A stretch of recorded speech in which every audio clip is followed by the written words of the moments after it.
Good morning, students. Today I am here with the topic stages in agriculture. So, students, in the previous class we have studied agriculture and the types of crops, and today we will study about stages in agriculture. हम लोग previous class में agriculture और crops के types के बारे में study कर चुके थे। आज हम लोग एग्रीकल्चर के स्टेजेस के बारे में पढ़ेंगे। The process of growing a crop involves various stages. एक क्रॉप के ग्रोइंग में काफ़ी सारे स्टेजेस होते हैं। A farmer take the following major steps from soil preparation to harvesting. Students, किसी भी क्रॉप को ग्रो करने के लिए एक फार्मर जो है ना कई सारे स्टेप्स को फॉलो करता है। सॉइल प्रिपरेशन से लेकर के हार्वेस्टिंग तक कई सारे स्टेप्स जो है उसको फॉलो करने पड़ते हैं। तो हम लोग वन बाय वन एक एक स्टेप के बारे में स्टडी करेंगे। तो फर्स्ट में क्या है, prior to planting the soil needs to be prepared. Planting के पहले यानी बीज को बोने के पहले एक काम करना पड़ता है जो कि काफ़ी इंपॉर्टेंट है, वो सॉइल प्रिपरेशन होता है, यानी सॉइल को प्रिपेयर्ड करना पड़ता है। ठीक है, तो soil preparation involves ploughing and levelling. Soil preparation में दो स्टेप हैं, प्लॉइंग एंड लेवलिंग। प्लॉइंग का मतलब होता है जुताई। ठीक है, तो जुताई क्या है? Ploughing is generally done with the help of tractors और एनिमल्स। प्लॉइंग जो है वो जनरली ट्रैक्टर से या फिर एनिमल्स जैसे कौन सा एनिमल, बुलॉक्स या फिर ऑक्सन से किया जाता है। प्लॉइंग का जो प्रोसेस है स्टूडेंट, वो ट्रैक्टर से या फिर एनिमल्स जैसे कि बुलॉक्स और ऑक्सन से किया जाता है, यानी बैल से किया जाता है। अब हमारी लोकेलिटी में जनरली जो भी प्लॉइंग का प्रोसेस है वो ट्रैक्टर से ही होता है, मतलब बैल तो बहुत कम ही लोगों के पास है ना। The primary purpose of ploughing is to turn over the upper layer of soil. Ploughing का मेन पर्पस क्या है? प्लॉइंग का पर्पस है कि सॉइल का जो अपर लेयर है उसको टर्न ओवर करना, मतलब उलट पलट करना। ठीक है, प्लॉइंग का मेन पर्पस है कि सॉइल का जो अपर लेयर है, टॉप लेयर है, उसको टर्न ओवर कर देना, जिससे क्या होगा कि bringing fresh nutrients to the surface, जिससे जो सॉइल के फ्रेश न्यूट्रिएंट्स हैं वो कहाँ आ जाएंगे? सरफेस पे आ जाएंगे। This method also removes weeds from the soil. इस मेथड से एक और फायदा क्या होता है कि जो वीड्स होते हैं, वीड्स मतलब स्टूडेंट्स होता है वो घास फूस वगैरह जो उग जाते हैं ना खेत में।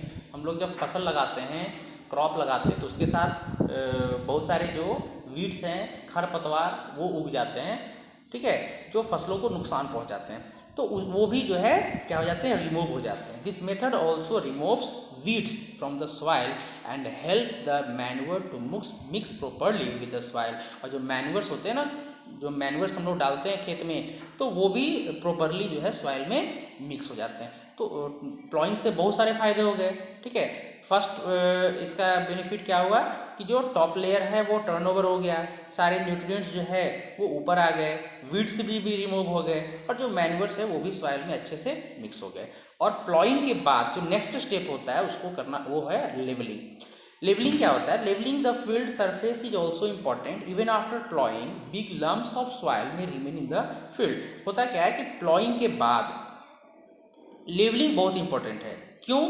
क्योंकि जो बिग लम्प्स होते हैं ना सॉइल के, मिट्टी के बड़े बड़े ढेले, वो खेत में रह जाते हैं, रिमेन्स इन द फील्ड। जब एक बार हम लोग जुताई करते हैं तो सॉइल के जो लम्प्स होते हैं, ढेले होते हैं, वो खेत में रह जाते हैं। ठीक है, तो उनको क्रश करना जरूरी होता है। These are crushed by using wooden और आयरन प्लैंक्स। उसको क्रश करने के लिए, तोड़ने के लिए वुडन या फिर आयरन की बनी प्लैंक को यूज करना पड़ता है। ठीक है, और उस प्लैंक को क्या बोलते हैं? लेवलर बोलते हैं। देखिए यहाँ पे ये लेवलर है, ये लेवलिंग का काम हो रहा है। प्लॉइंग के बाद क्या करना पड़ता है? लेवलिंग करना पड़ता है, क्योंकि प्लॉइंग के बाद जो लम्प्स बच जाते हैं ना सॉइल के, उनको क्रश करना जरूरी होता है। इसलिए कि इससे एक और फायदा क्या होता है कि जो इरिगेशन है वो ज़्यादा एफिशिएंट हो जाती है ना। देखिए यहाँ पे है आपके स्क्रीन पे, levelling results in more efficient irrigation. Levelling can be done manually और विथ मशीनरी। होता क्या है कि अगर हम लोग सिर्फ प्लॉइंग करेंगे तो जहाँ तहाँ मिट्टी के बड़े बड़े ढेले रह जाएंगे, है ना। कहीं पे जो फील्ड है वो ऊंची रह जाएगी, कहीं पे नीची हो जाएगी। अब जब इरिगेशन करेंगे तो जहाँ पे नीची ज़मीन है वहाँ पे पानी भर जाएगा, और जहाँ पे थोड़ा ऊंचा है तो वहाँ पे पानी पहुँच भी नहीं पाएगा। तो इसलिए लेवलिंग करना ज़रूरी होता है। इससे क्या होता है कि इरिगेशन ज़्यादा एफिशिएंट होता है। लेवलिंग का जो प्रोसेस हम मैनुअली भी कर सकते हैं और मशीनरी भी कर सकते हैं। ये देखिए प्लॉइंग का हो रहा है प्रोसेस और यहाँ पे लेवलिंग का प्रोसेस हो रहा है। तो ये तो सॉइल प्रिपरेशन की बात हो गई। इसके बाद हम लोग बात करते हैं नेक्स्ट स्टेप की, जो कि क्या है, सोइंग। सोइंग मतलब होता है बीज की बुआई। Sowing is the process of planting seeds. Sowing जो प्रोसेस है उसमें सीड्स को प्लांट करना पड़ता है। तो good quality seeds are essential to grow a strong and healthy crop. एक स्ट्रॉन्ग और हेल्दी क्रॉप के लिए क्या चाहिए, गुड क्वालिटी सीड्स, अच्छी क्वालिटी का सीड जो है ज़रूरी है। जब हम लोग चाहते हैं कि अगर हमारे खेत में जो क्रॉप हो वो काफ़ी स्ट्रॉन्ग और हेल्दी हो, तो हमें गुड क्वालिटी का सीड्स ही प्लांट करना चाहिए। नेक्स्ट स्टेप है स्टूडेंट्स मिक्सिंग फर्टिलाइजर्स और manures. Farmers often mix fertilisers और manures to the soil. Farmers क्या करते हैं कि सॉइल में फर्टिलाइजर्स या मैन्यूअर्स क्या करते हैं, उस पर मिक्स करते हैं। इससे क्या होता है कि they provide nutrients that are essential to the growth of plant. इससे क्या होता है कि सॉइल में बहुत सारे न्यूट्रिएंट्स आ जाते हैं जो कि प्लांट्स के ग्रोथ के लिए बहुत ही एसेंशियल होता है। इसके बाद स्टूडेंट नेक्स्ट स्टेप है इरिगेशन, मीन्स सिंचाई। ये देखिए irrigation is the application of water to the land और सॉइल। इरिगेशन जो है वो लैंड को वाटर प्रोवाइड करना इरिगेशन कहलाता है, ठीक है। It is use to assist in the growth of crops. ये बहुत ही हेल्पफुल होता है क्रॉप के ग्रोथ के लिए। It is usually done by drawing water from the tubewell और कैनल्स। इसके लिए ट्यूबवेल का भी यूज कर सकते हैं या फिर कैनल से भी हो सकता है। मतलब किसी भी सोर्स से आपको फील्ड को, सॉइल को वाटर प्रोवाइड करना जो है, करने का जो प्रोसेस है वो क्या कहलाता है, इरिगेशन कहलाता है। नेक्स्ट स्टेप है protection from pests and insects. Students क्या होता है ना, कभी कभी क्रॉप्स में कुछ पेस्ट लग जाते हैं। पेस्ट मीन्स हो गया जो छोटे छोटे कीड़े होते हैं ना वो, और इंसेक्ट जो है ना वो क्रॉप को नुकसान पहुंचाते हैं, तरह तरह की बीमारियां उसमें फैला देते हैं। तो उनको इनसे प्रोटेक्ट करने के लिए क्या करते हैं हम लोग, पेस्टिसाइड या फिर इंसेक्टिसाइड यूज करते हैं। पेस्टिसाइड क्या करते हैं, वो एक तरह का केमिकल्स होता है जो कि सॉइल को इन पेस्ट से और इंसेक्ट से क्या करता है, सेफ रखता है। कभी कभी खेत में हम लोग को वीडीसाइड भी डालना पड़ता है। वीडीसाइड क्या हो गया, जो वीड्स होते हैं ना खेत में, उनको मारने के लिए जो केमिकल्स होते हैं उन्हें हम वीडीसाइड कहते हैं। तो पेस्ट को मारने के लिए पेस्टिसाइड और वीड्स को मारने के लिए वीडीसाइड, ठीक है। Are also applied to remove the weeds. Weedicide का यूज किस लिए होता है, वीड्स को रिमूव करने के लिए, और पेस्टिसाइड का यूज किस लिए होता है, पेस्ट को रिमूव करने के लिए। Farmers also use scarecrows to scare away the birds from the field। Field से क्रोज को डराने के लिए, पक्षियों को डराने के लिए क्या करते हैं लोग, स्केयरक्रोज बनाते हैं, है ना। ये देखिए आपको मैं दिखाता हूँ,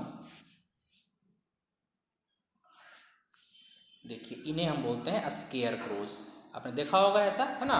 एक मतलब ह्यूमन से मिलता जुलता एक उसका डमी बना दिया जाता है, पुतला बना दिया जाता है, ताकि पक्षी डर कर जो है खेत को नुकसान न पहुंचाएं, है ना। तो ये क्या, इसको क्या बोलते हैं हम लोग, स्केयर क्रोज। तो पेस्टिसाइड, इंसेक्टिसाइड इनका यूज़ किया जाता है। साथ में वीडीसाइड भी अप्लाई किया जाता है, किस लिए, वीड्स को रिमूव करने के लिए।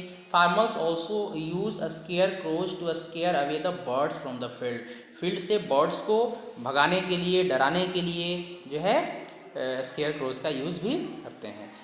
और नेक्स्ट स्टेप है हार्वेस्टिंग। ये बहुत ही जो खुशी का प्रोसेस है, मतलब किसान बहुत खुश होते हैं इस प्रोसेस में, क्योंकि सारी फसल जो है पककर पूरी तरह से खेत में तैयार है, और ये इसके बाद जो फार्मर है वो पूरी तरह से एश्योर हो जाते हैं कि चलो अब हमारी जो प्रोसेस है, एग्रीकल्चर की जो प्रोसेस है वो कंप्लीट हो गई है, और अब फसल को बेच करके जो भी बेनिफिट होना है वो होना है अब, है ना।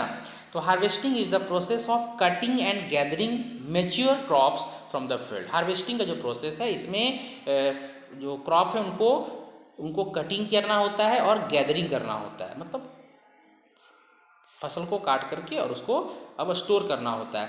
It can be done manually और by a machine called harvester.